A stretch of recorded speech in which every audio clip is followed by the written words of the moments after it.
nice, this particular iteration of the show, because we have somebody with us today who really needs no introduction. I mean, everybody knows Chris Venier, the TheatrePharmacy. Seen him, worked with him, bought from him. An old friend, a really great figure in town. And he's going to tell us something about the history of his story and how it's changed over the years, and how the town has changed over the years since he was born here. So Chris, welcome to the show. Well, thank you, Dan. I have to correct you right away because I wasn't born here. You weren't? No, I'm a Framingham boy. I'll start at the beginning. All right, how did that happen? Well, I just assumed you were born. no, and lots of people have, because I've been around here since I was 10 years old. Ettore, that's E-T-T-O-R-E, Venier, was born in North J, Maine. That was my father. And he is the man that opened the TheatrePharmacy. But his dad was a stone cutter up in North J, Maine. They came down to Framingham for work, and that's where he grew up. And he met my mother in Framingham. So growing up, I lived in Framingham and graduated from Framingham High School. However, I worked at the pharmacy from the age of 10 on, so I do have memories of Lexington from long ago. My father, the way the pharmacy started was, it was the Depression, 1935. Nobody had any money. And my father's, in his neighborhood in Framingham, was the Framingham Baking Company. And the baker loaned him a couple of $100, and he scratched together some more money, along with Jackie Ray. Now, Jackie Ray was a Lexingtonian from way back, and he and my father worked at Mr. Martin's drugstore right across the street. Well, they removed themselves across the street and opened a pharmacy in competition with Mr. Martin. And that's the start of the TheatrePharmacy. And it was slow going, I'm sure, back in 1935. And you spoke about Mr. Quinlan. He told me a great story about my father, and he played semi-pro football for the Lexington team. They had a town team. My father had never told me that. And this must have been in his salad days when he was young and tough. He had been a football player in high school. The pharmacy was where the Sweet Beads shop is now. And it was Carolyn Frocks at one time, for any people of you that remember that. And that's where the first pharmacy was. It was very small, and I was in it maybe once. It had 3 or 4 wire chairs and a soda fountain, and it was quite small. Now, where was Mr. Martin's Mr. Martin's drugstore? Mr. Martin's was right where Brookline Bank is. Okay. And that's, when they moved out, we had a camera department in a later location of TheatrePharmacy, which got too big, and we moved the camera store over there. But Mr. Martin was in that location. Back in those days, there were a number of drugstores. When I came on finally in 1950, I'm trying to think if there's anything else I should tell you. I should tell you about before I came to work in the pharmacy. Eddie Venier, my father, would very often be out on Massachusetts Avenue on baseball weather, and he'd be looking up and down the street for somebody to go see the Red Sox. And he was single, and off he'd go. Mhm. And he was friends with Lefty, whoever it was, Lefty Grove, Lefty Gomez, because those guys back in those days were like firefighters. They just made regular money. But they were good friends. And Ted Williams would drop in the store once in a while because he had a very good friend up on Lincoln Street. I always thought it was Mr. Buckley, but I think maybe it was Mr. Buckley's daughter. I'm not sure. But Ted Williams would come in, and one day he was getting a quart of vanilla ice cream from my cousin Carol, who was behind the soda fountain. And he was drumming on the thing. And of course, and we had words when he came, we had instructions from my father when he came in, treat him just like anybody else. Don't ask him about baseball. He wants his privacy. And so I'm drumming and hoping Carol's going to get this through, because he was a nervous guy, Ted Williams. And I said, you know, I was trying to push you along. That was Ted Williams. Well, she still doesn't believe it to this day. Really? No. Really? And Ted Williams would get his hair cut in the sanitary barber shop, you know, right where LaFlame barbershop is. He would get his hair cut there. Angelo would cut his hair. And he was out in Lexington once in a while. Anyway, my father was a great baseball fan. And So, Chris, why did they think that they could go into competition with Mr. Martin, who'd been here quite a while? I think it was because of Jackie Ray. Jackie Ray was a local guy that knew everybody, and everybody liked Jackie. He had this sly grin, and he was very, very nice to people. And he just had been working in the drugstores there for many years. He was older than my father, knew everybody in Lexington, and the store was it was owned by my father, but it was actually called Jackie Ray's. People would call it Jackie Ray's. Let's go down to Jackie Ray's. And Jackie was kind of like the greeter, you know, and Where did he live in town? Jack Ray lived on Reed Street, I think 54 Reed Street, I think. Mhm. And he was a very comical guy. A woman would come in and he'd kind of cock his head and look at her and charm her. He was a charming kind of a guy. But and they thought they could make a go of it, and they did. They made a doggone good go of it. Yeah. So that first store is where the bead store is now. That's right. And it was small. It was quite small. I bet it's 800 square feet maybe. Yeah. Very small. But lots of pharmacies back then were quite small. And it was a soda fountain There was and prescriptions. soda fountain, prescriptions, and Who was the pharmacist? my father, Eddie Venier, and Where did he get his pharmacy? he got his pharmacy, Mass College of Pharmacy. I see. He had a degree and passed the board, of course. And back in his day, it was only a 3-year. Yeah. With me, it was 4, and now it's 6 years. Yeah, 6 years. Yeah. And so you had the soda fountain. Yep. And fraps and milkshakes and Yep. ice cream and sandwiches. No sandwiches. Never food. This pharmacy was open from 7 to 11. They wanted to get that theater crowd for a soda. Yeah. Has anybody told you, Mr. Quinlan probably has, that the theater was a vaudeville theater at one time? Yeah. You knew that, okay, yeah. Go ahead. And that's where the name TheatrePharmacy comes from the vaudeville and the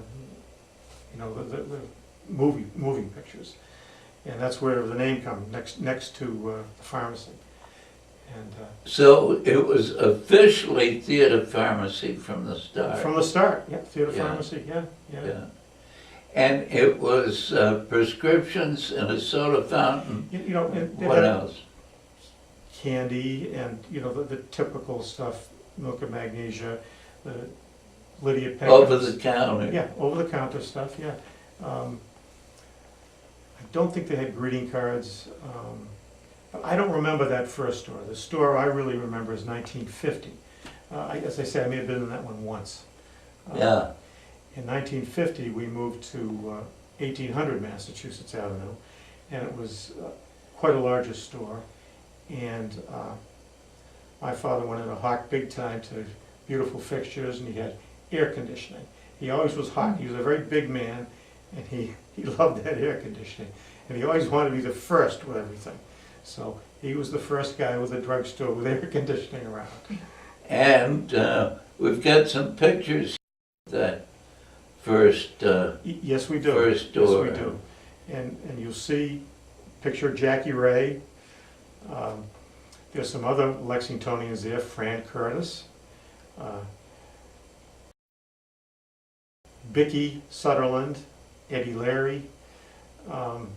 Those were the Lexingtonians, and then there are pictures of other people's too. There's always been some Lexingtonians working at the drugstore, Mm-hmm. always. And in those first days, how many? Do you have any idea how many people your father and Jackie Ray had working there? I bet in those early days there was probably two at a time, a pharmacist and somebody up front, Yeah. and maybe one at a time sometimes, because it was slow starting up. And I don't know if I mentioned this, but I think that some of the old time doctors would write prescriptions for alcohol too. And, because like it was medicinal 1935. Yeah. Only it was medicinal alcohol. Well, it was alcohol. Yeah, I mean, and lots of drugstores did that. One reason pharmacies had soda fountains, it was a revenue source after 1929 when things really slowed down, and they were scrambling to get every dollar they could, and that was an added revenue source. And how many drugstores were there in town? Just the two? No, there was TheatrePharmacy, there was Mr. Doodlesack's store across the street, Liggett Rexall. We had wardrobes down in East Lexington. Oh, yeah. And I don't know, I think Countryside, which was in the countryside, of course, came a bit later. Joffrey's, I think, was a bit later, but certainly were there in the 1950s. Joffrey's over where the Dunkin' Donuts is in Merritt Road. Right. And He came from Lowell. yeah. And he was there a fairly long time. Oh, yes, yes, his son runs a pharmacy serving congregate homes and so on now. He was a nice fellow. Good fellow, good, big bear of a guy, yeah. Yeah. And then we had another one way down in East Lexington, Dr. Ruff's, I think its name was. So there were a lot of, in that era, even in my era in the 50s, 60s, there were, I believe, 60 pharmacies in Lowell and 50 in Waltham.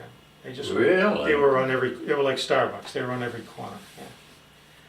Yeah. How could the community support that many, I wonder? I don't think expectations of most pharmacists were to make a lot of money. And the margins were higher. And rents were lower. Rents were lower, the expenses were fairly low. Mm-hmm. And pharmacists worked long hours. Mm-hmm. They worked 60 hours for probably what's 40 hours pay. Mm-hmm. I think that's sort of the way it worked, you know. It's just like grocery stores. In Lexington, we had 2 grocery stores right in the center. Right, no, I remember. And at one point we had 3 grocery stores. We had 2 hardware stores. Right. We had 3 men's stores. Yeah. And that was in my era, when I was conscious, you know, 50s, 60s. We had in Lexington 1 bookie that I know of, and we had 1 guy that ran the numbers. Really? The fellow that ran the numbers was named Jim Guthrie. He was a great old guy, and his office was across the street at the Colonial Coffee Shop. And if you wanted to play a number and he hadn't come around, you could run over there to play the number. No kidding. And where did the bookie operate from? Out of home, and he lived very close to home on Vinebrook Road, and he was a very fine man. He really was. And When did that stop? How long did that last? well, I know it lasted as long as the Chicago Bears and New York Giants were in the Super Bowl because I won $200. Okay. And it was interesting because a friend of mine couldn't get in touch with his man that was his bookie, and he wanted to place a bet on who was then known as Cassius Clay, and it was 7-1. So I bet XYZ on it, and of course it won, and I had to pay my pal, and Mr. McCardle, the bookmaker, I don't think ever forgave me. Jesus. So when they left the small store, when would that have been? That would have been 1950. We moved up to 1800 Massachusetts Avenue, which is where Signature Stationer is now. And that was Much bigger. much bigger, yeah, much bigger. And it had a large cellar. And it was really a very handsome store, and for the time. And my father was very proud of it. It had a nice soda fountain with a bunch of stools. Of course, we sold cigarettes and tobacco and Havana cigars, Cuban cigars back then. Yeah. Humidor in there. And I worked behind the soda fountain. I started out going over just to help out. And then at 12 years old, I got to put on a coat and actually wait on people and make sodas and ice creams. And let me tell you, that was fun. Yeah, but, and what else did they sell then? Then the merchandise Right, there was mix a changed. very large camera department, of all things. We had significant greeting cards, cosmetics. That was something that was lots of pharmacies did back in those times, before these days of market segmentation. And of course, remember, the only place you could go to buy something would be Boston. There was no shopping centers, so it was a very different, and if you had a very different environment, if you had a big enough physical plant, you could sell lots of different things because people might not want to go to Boston. So there was a bigger mix. Box candies, regular candies, I already went into cigarettes, and then the typical things the pharmacy sells: Band-Aids, medicines, vitamins. It's always been a pharmacy that has been a traditional pharmacy. We never had a lot of general merchandise. Cupid dolls or toys and things like that. Just never had much of that stuff. Now, do you have any idea what the mix of income was? I mean, was the soda fountain really important part, or was it just that it brought people in? I don't know as we really knew. My father was a great guy for customer service. He really taught a lot, his kids and a lot of other young people coming through the stores, about customer service. He was great on it. The numbers, not so much. So, no, I don't think so. I think it generated good volume, but I don't know as it was extremely profitable. Tobacco was a pretty big item back in those days because everybody smoked. And people smoked in the stores. In 1950, when we put in the new store, we put in a bunch of those ashtrays with the top on it, with the metal top on it, because people would come in and put out this, or light up and put it up. But smoking was just amazing. Yeah.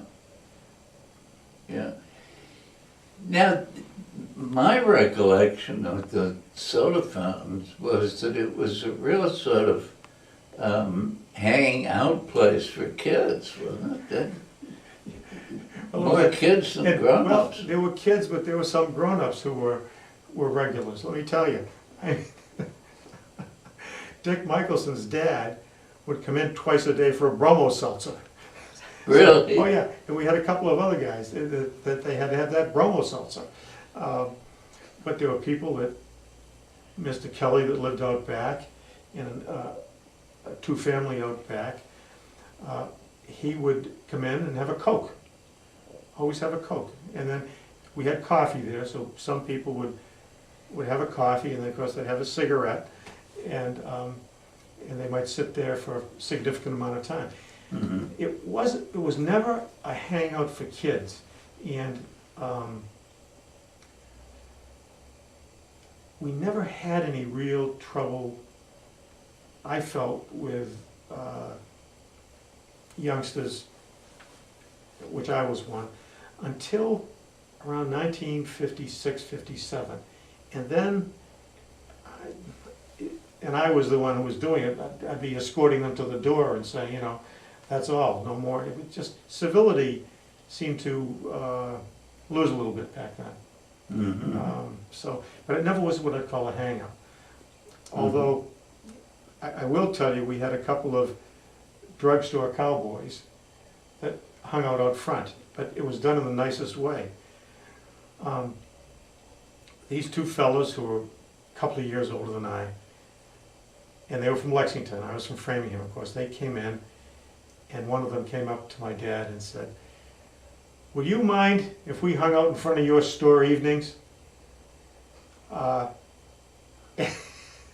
He said, "We don't want to hang out in front of the Rexall drugstore anymore." And my father said, "Sure." And so they had their place there. Every evening they'd come and they'd see what was going on in town.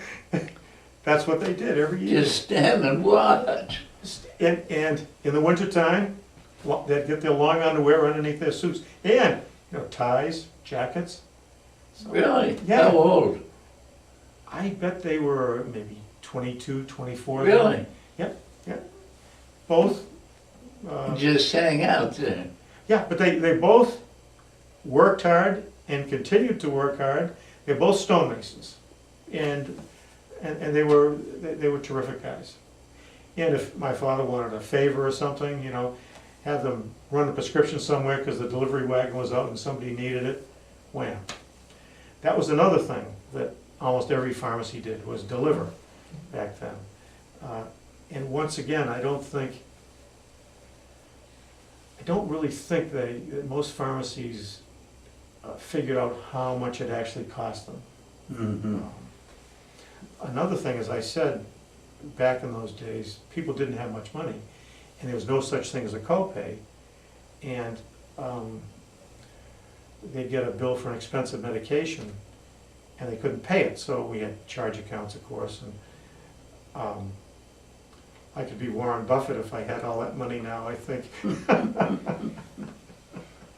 But it just, my father had fairly easy credit parameters, let's put it that way. Yeah. So where was the Rexall?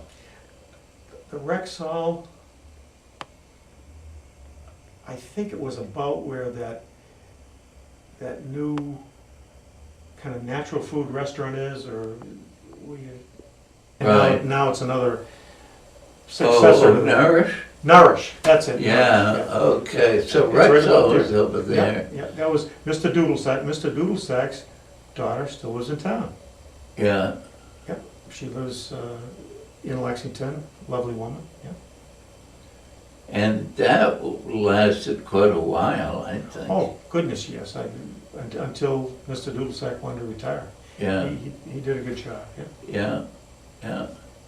And that was right next to Peter's record shop. Peter's record shop. Yeah, Did you know Peter had a, kind of like a place up top the office? that's right, Skylight in it? yeah. Peter Oppenheimer. He was a character. He was a character. He was. Yeah. And you know, there were some fine people back in those days. And the 5 and 10 right next to him. 5 and 10, Right. So when did you move to the current? The current one was 1974, and that's a reasonably good story. My father had always wanted to go back to Italy with my mother, and they decided on a big trip.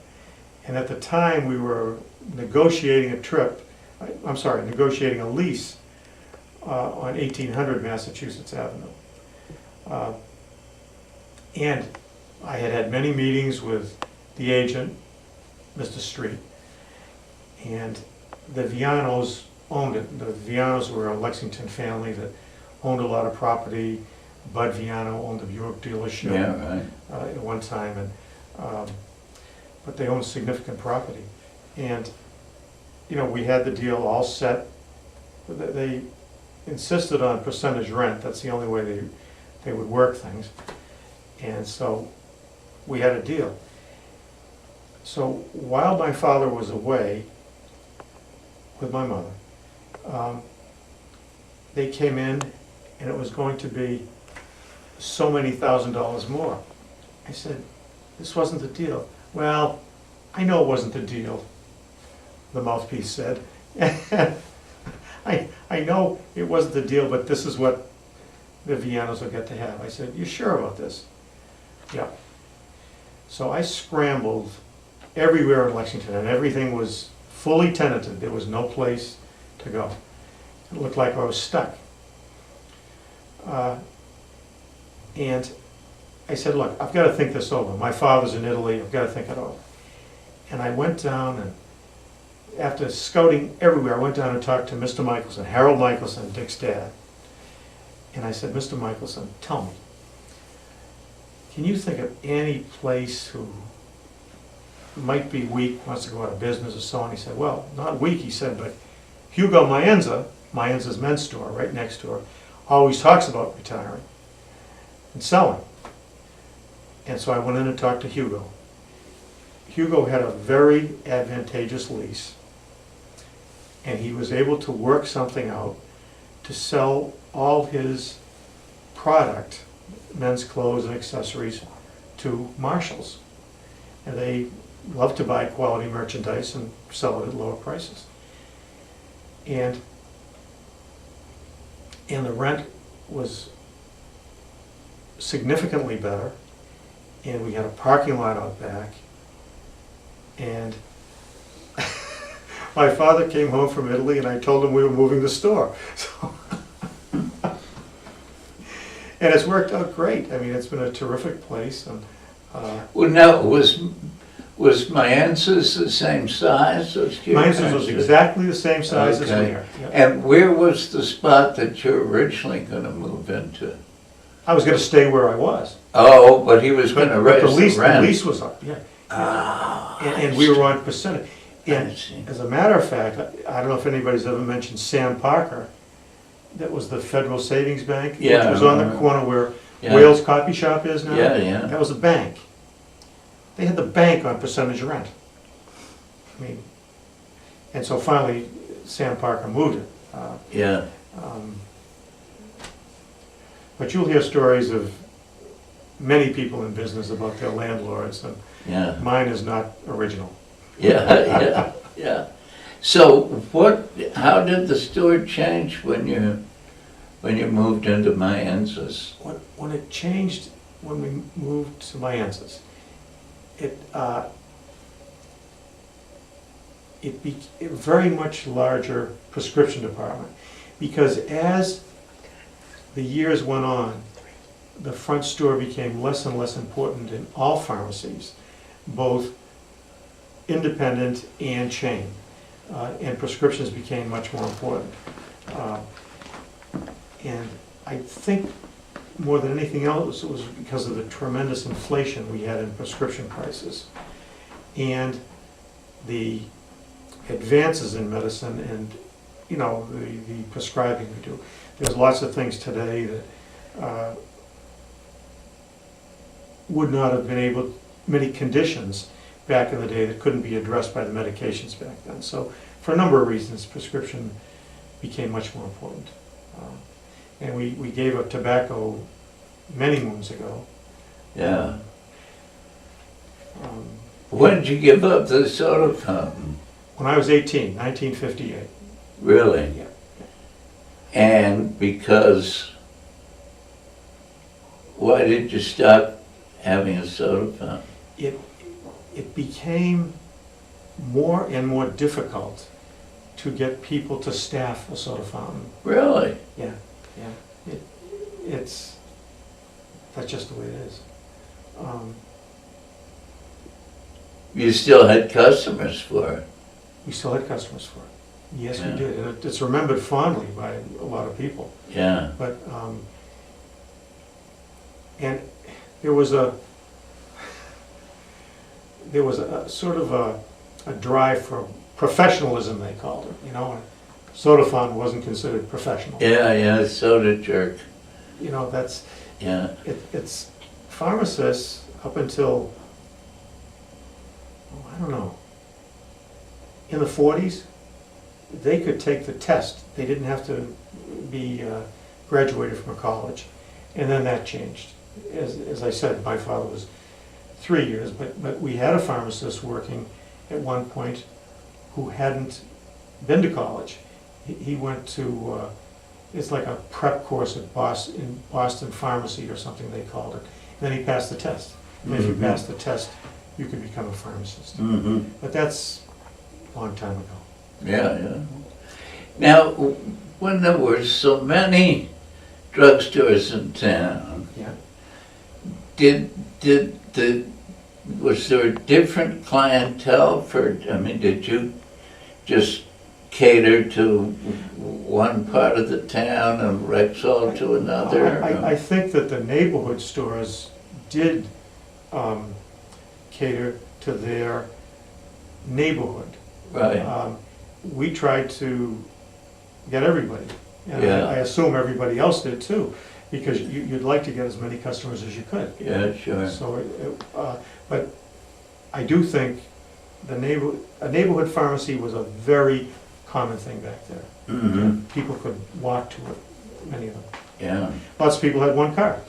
Yeah, right. And everybody, I think everybody delivered, everybody had charge accounts. Those are essentially gone now. Both the charge accounts and the delivery. Most everywhere, Yeah. Well, they're very labor intensive, and of course, we didn't have MasterCard or Visa back then. Yeah. And as I said, it was the full boat. You know, you had your insurance, but you had to upfront the money to get your medicine. That's the way it was. Yeah. So, Now, has the nature of the other merchandise in a typical drugstore changed much? it's very idiosyncratic. I like to say we're a very plain vanilla drugstore. We have sort of stuff for the sick and the wounded, and simple basics, Mm-hmm. toothpaste, deodorants, things like that. Some pharmacies have a lot of medical equipment. Others have wide selections of cosmetics, which we really don't have. But it's very idiosyncratic. The more you're in a rural area, the more different types of merchandise you're going to have. Mm-hmm. Whereas in Lexington, we have plenty of competition for any item you want to buy. Yeah. And You've established, it seems to me, TheatrePharmacy as a real neighborhood community place. It's like Cheers, you know, when you go in there and people know you and you know them, and it's a comfortable place to go, unlike going to something at the Burlington Mall, or even CVS for that matter. CVS philosophy seems to me quite different from yours. well, I think it's remarkable that a modicum of service now is almost outstanding service. That's anywhere. You know, you go to a department store, it's very difficult to find somebody with any knowledge or background, whereas most of the people that work with me have been there many years and really know their stuff. So it's just a different atmosphere, and you have to pay to have good people, and I think some of the philosophies are, let's not pay these people enough with many organizations.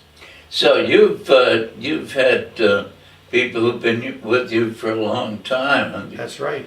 this picture of these two guys, huh? Who are these two fellows here? David Tabling and Charlie Grosserman. The picture is a picture of them on a cross-country trip they took together. And How old were they then? they were, I think, about 16, 17 in that area. David has worked in the pharmacy off and on since he was 14. Really? And so he's been there a long time. And Charlie's worked a long time for us. Yeah. And when David first came to work at 14, Charlie came across the street and wondered if he could have a job too. I said, no, you guys will be fooling around all the time. Yeah. They went to school together? I think Charlie's 1 year younger.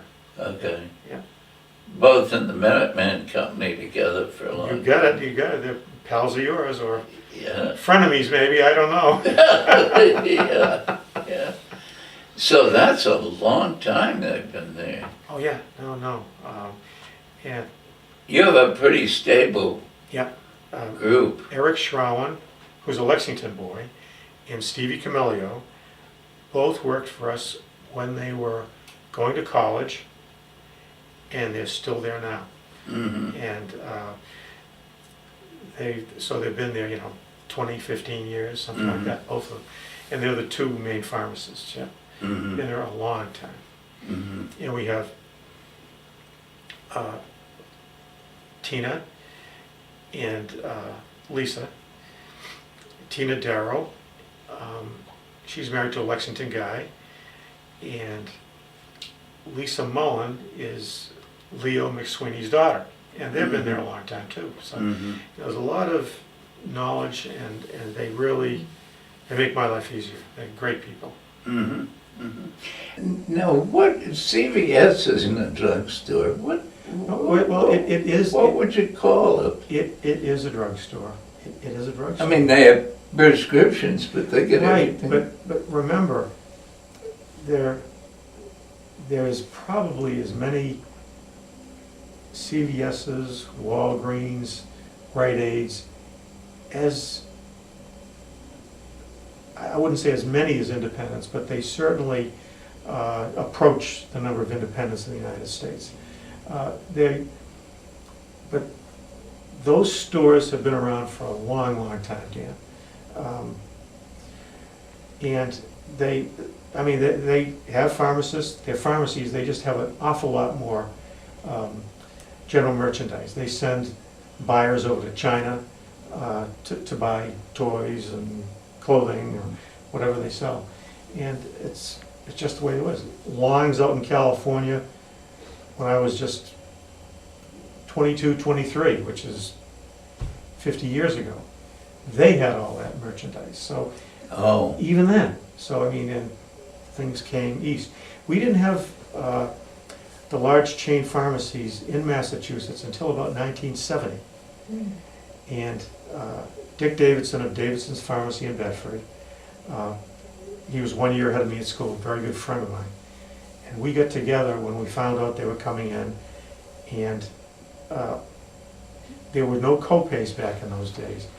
And they had published prices in the Boston Globe, and we found out approximately what some of their prices were going to be, and we knew we had to make a change. And so as I remember, we took about 15% off our prices because it was going to be difficult to last without that.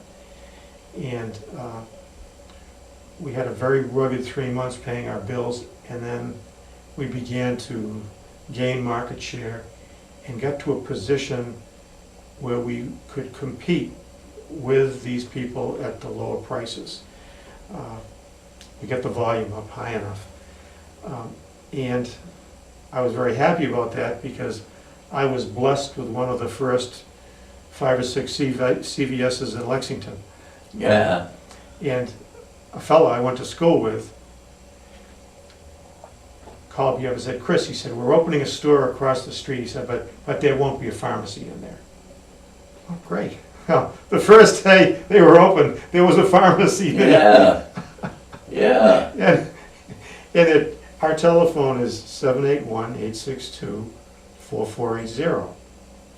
So their telephone number, 781-862-4080. What a coincidence. Yeah. All's fair in love and war, right? So, but their pharmacy's sort of tucked in the back, and it's a big department store. Well, but it's different, but that's a tiny CVS. That's a tiny Oh, it one. is? Oh, yeah. The strategy now throughout the country is you will find a busy intersection, and that's where they stick a 15,000 square foot store, which is probably 4 or 5 times the size of our CVS in Lexington. And very often, if there's a Walgreens on one corner, there'll be a CVS on the other corner. It's just the way their strategy is.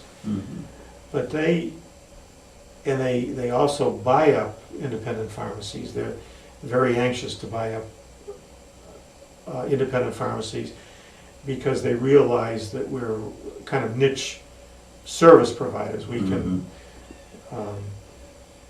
take care of your prescription and take your money and thank you Yeah. Yeah. in 10 minutes. One other thing on the many more drugs now than when you started. Oh, yes. Yeah. There sure are. And so we are asked or compelled to do continuing education every year, which we do. We try to read up on the new drugs.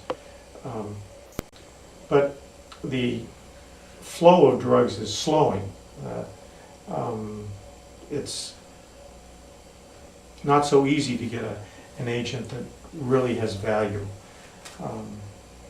I think maybe we'll see more along these biotech drugs, but a lot of them seem to be for just rare diseases, and they're very expensive.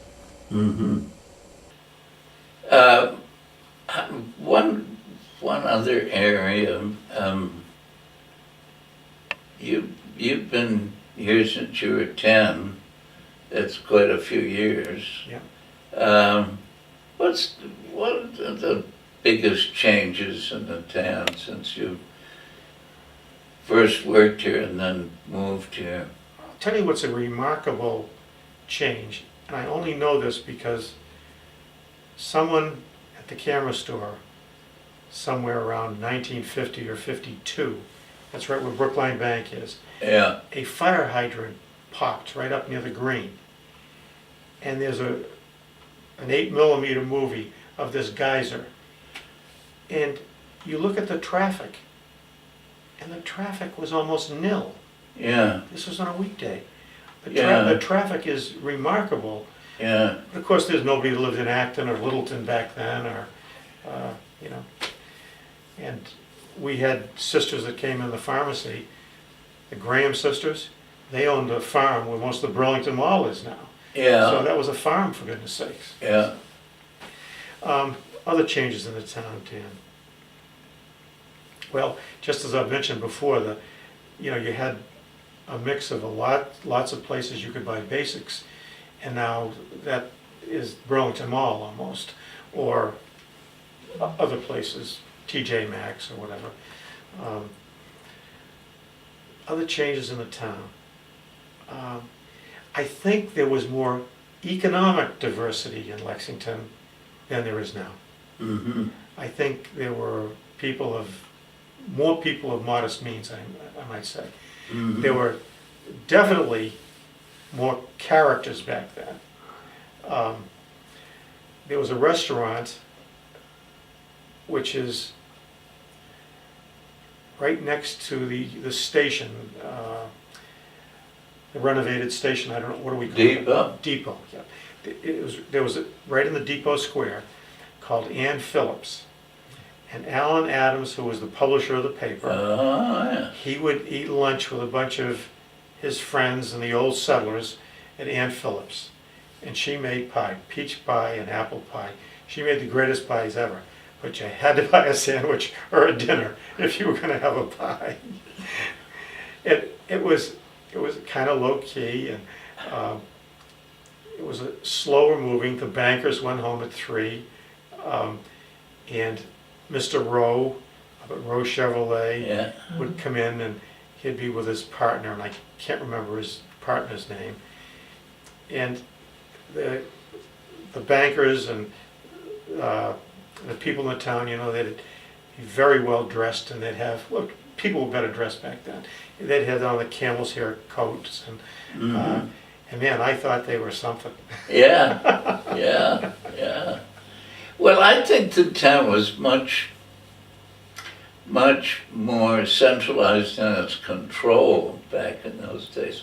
Alan Adams, Ruth Maury Judge, Emerson, Nickerson, those guys. Yeah. A handful of people who really controlled the town. Well, much. I thought they were pretty good people. They were good in my people. opinion. That's But there's much less diversity of involvement in town affairs, I think. I think you're probably Those right. days. That's a good point. Yeah. That's a very good point. Our diversity as far as our ethnicity here is vastly more. Oh my goodness. Which is a good thing. Yeah. Yeah. And do you see that in the Oh yes, clientele? certainly. Yeah. Sometimes we struggle to help people that don't speak the language. Yeah.